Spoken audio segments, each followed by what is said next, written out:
আমাদের ব্যক্তিগত জীবনে বিবাহ খুব গুরুত্বপূর্ণ বিষয়। তবে কথা হলো, বিবাহের সঙ্গে শিক্ষার সম্পর্ক কতটুকু, বিবাহের সঙ্গে আমাদের পারিবারিক মর্যাদার যোগসূত্র কতটুকু, আমাদের বিবাহ পরবর্তী জীবনে আমাদের স্বাধীনতা উপভোগ এবং দায় এবং দায়িত্ব বন্টনের প্রাসঙ্গিকতা কতটুকু, এই বিষয়গুলো আমাদের আলোচনার ক্ষেত্রে জরুরি পদক্ষেপ হয়ে দাঁড়িয়েছে।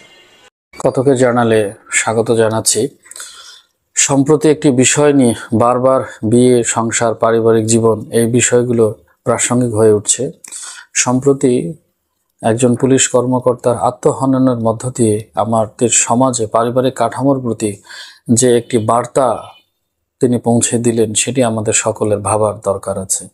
আমরা আসলে মধ্যবিত্তের যে সংকটগুলো, আমরা আসলে তীব্রভাবে প্রতিষ্ঠার দিকে যাই, কিন্তু প্রতিষ্ঠার পাশাপাশি আমাদের মানসিক শুশ্রূষা, মানসিক যে ব্যায়াম এবং মানসিক স্থির প্রজ্ঞার বিষয়গুলো আমরা আসলে অনেক সময় খেয়াল করি না। বিয়ে কি?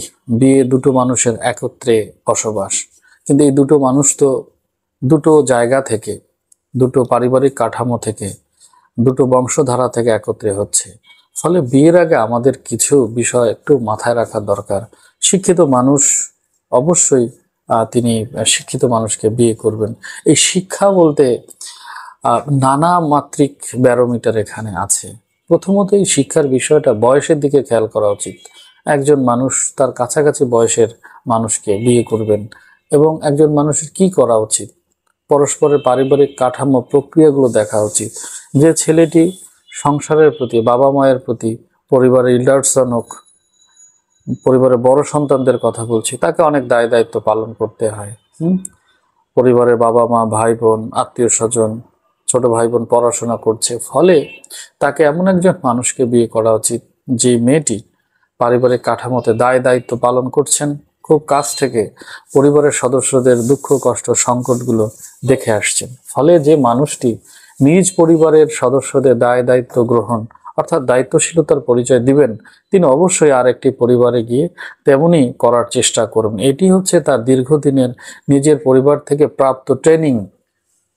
এই অনুশীলন যদি না থাকে, তাহলে আমরা যদি শুধুমাত্র সৌন্দর্য, চেহারা, বয়স, পারিবারিক ধন সম্পত্তির দিকে তাকিয়ে বিয়ে করি, তাহলে এই সংকটগুলো খুবই জরুরি। আর একটি বিষয় হচ্ছে আমাদের পরস্পরকে স্পেস দেওয়া উচিত। আমরা আমরা আসলে কোনো একটাতে শ্রেষ্ঠতম জায়গায় দেখাতে গিয়ে আমাদের অনেক কিছু ধসে যায়, ক্ষয়ে যায়। আমরা দায়িত্বের জায়গায় স্ত্রীকে যেরকম সময় দেওয়া উচিত, পরিবারের প্রতি সেরকম সময় দেওয়া উচিত।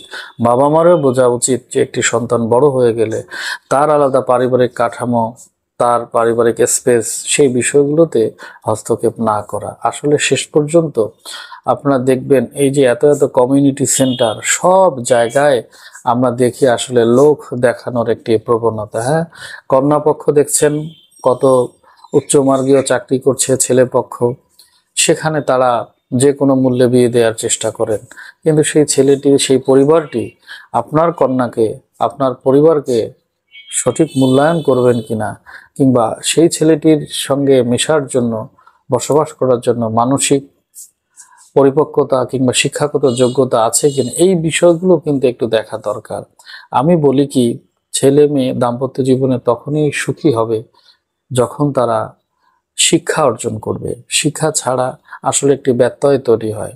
আমরা আমরা আমরা প্রায়শই দেখি যে বিয়ের জন্য অল্প বয়সী মেয়েদেরকে সিলেক্ট করা হচ্ছে, কিন্তু তাদের তো একটা বেড়ে ওঠার সময় দিতে হয়, ধরন ধারণ, এই বিষয়গুলো আমাদের সমাজ বাস্তবতা, পারিবারিক কাঠামো, অর্থনৈতিক বাস্তবতা, এই বিষয়গুলো শেখার জন্য এই কন্যা সন্তানদের একটা সময় দিতে হয়। তা না হলে এদের বাবা মা জোর করে বিয়ে দিচ্ছেন, কিন্তু এই মেয়েটি বাবা মায়ের সঙ্গে যেভাবে তার দাবি দেওয়া পূরণ করতে পারে, স্বাদ আহ্লাদ পূরণ করতে পারে, সেটি অন্য জায়গায় সম্ভব নয়। ফলে এই বাচ্চা মেয়েগুলো পরবর্তীকালে সংসার করতে গিয়ে নানা মাত্রিক বিড়ম্বনা, বিব্রত অবস্থার শিকার হয়। আমাদের জানা উচিত যে মানুষকে মানুষ হতে গেলে একটা দীর্ঘ পথ অতিক্রম করতে হয়। জ্ঞানীগণ তো বলছেন তরুলতা সহজেই তরুলতা, পশু পাখি সহজেই পশু পাখি, কিন্তু মানুষ অতি কষ্টে মানুষ। এই যে মানুষকে মানুষের কাছাকাছি পৌঁছানোর জন্য আমাদের সকলের দায় আছে। হ্যাঁ, চাকরি পেলেই হুট করে বিয়ে, চাকরি পেলেই উচ্চ বংশের ছেলেকে বিয়ে, প্রচুর বেতন, চাকরি পেলেই সুন্দরী মেয়েকে বিয়ে করতে হবে। আসলে বিয়ে করার আগে দেখা উচিত সেই মানুষটি কিভাবে বেড়ে উঠেছে, সেই মানুষ কতটুকু পড়াশোনা করেছে, ফেসবুকে সব সময় ডুবে থাকছে কিনা, দায় দায়িত্বের বিষয়গুলো বোঝে কিনা, আপনার পরিবারে এসে তিনি কতটুকু দায়িত্ব পালন করতে পারবেন, তার ধৈর্য শক্তি কি, এই বিষয়গুলো আসলে আমাদের মূল্যায়ন করা উচিত। হুমায়ুন আমাদের ভাষায় বলি, আমাদের আসলে বড়ই তাড়াহুড়া, সবকিছুতে তাড়াহুড়া ঠিক নয়। অন্তত বিয়ের মতো জায়গায় আমাদের বয়োজ্যেষ্ঠদের অভিজ্ঞতাকে গুরুত্ব দেওয়া উচিত, নিজের চিন্তা, মনন, বুদ্ধি বিবেচনাকে গুরুত্ব দেওয়া উচিত। সর্বাংশে যেটি জরুরি, নিজের সঙ্গে নিজে মীমাংসিত হওয়া উচিত। আপনি আসলে বিয়ের পর আপনার দায়িত্ব কোথায়, কতটুকু, কিভাবে নিজেকে বন্টন করবেন, এবং আপনার সঙ্গে নতুন একজন যে অতিথি আসছেন, আপনার হাত ধরে দীর্ঘ একটি পথ চলবেন, তার জন্য আপনার সময়ের স্পেস কতটুকু, আবেগের স্পেস কতটুকু, এই বিষয়গুলো খেয়াল করে চেনা বলয়ের মধ্যেই বিয়ে করা উচিত বলে মনে করি। সবচেয়ে দুঃখ হয়, আপনারা তো জানেন না, একজন সরকারি কর্মকর্তা, ধরুন এই যে পুলিশ অফিসার, কতটা কষ্টের ভিতর দিয়ে তাদেরকে সেই পর্যায়ে পৌঁছাতে হয়।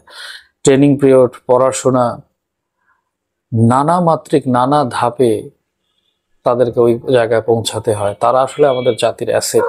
যখন এই সকল গুরুত্বপূর্ণ মানুষ না মানুষে পরিণত হয়ে আত্মহননের পথ বেছে নেয় এই পরিপক্ক মানুষগুলো, তখন তাহলে আমাদের টিনেজরা যারা আত্মহননের দিকে কোনো কারণ ছাড়াই ঝুঁকছে, তাদের সামনে আমরা কি সমাধান দিব, তাদের জীবনের প্রতি ফিরিয়ে আনার জন্য কি বক্তব্য দিব। ফলে আমাদের মানসিক শুশ্রূষা, মানসিক ব্যায়ামের কথা বারবার বলছি। আমরা প্রত্যেকে ভালো আছি কি নেই সেটা আমরা জানি না, কিন্তু আমাদের মানসিক অবস্থা কোথায়, কি রকম, সেটি আসলে আমাদের চারপাশের মানুষকে শেয়ার করা উচিত। আমাদের নিজেদের সংকটের জায়গাগুলো এক্সপ্রেস করা উচিত, প্রকাশ করা উচিত, যাতে আপনার সংকটে কেউ না কেউ আপনাকে শুভ বুদ্ধি দিতে পারে, আপনার পাশে দাঁড়াতে পারে। অতএব যারা শুনছেন কথকের জানালে এই কথাগুলো, আপনারা আপনাদের আশেপাশের মানুষের প্রতি সহৃদয় দৃষ্টিতে তাকান, সহমর্মিতার হাত বাড়িয়ে দিন, কারো কোনো সংকট থাকলে শুভ বুদ্ধি পরামর্শ দিন। সকলের শুভবোধের উদয় হোক। সকলকে অসংখ্য ধন্যবাদ।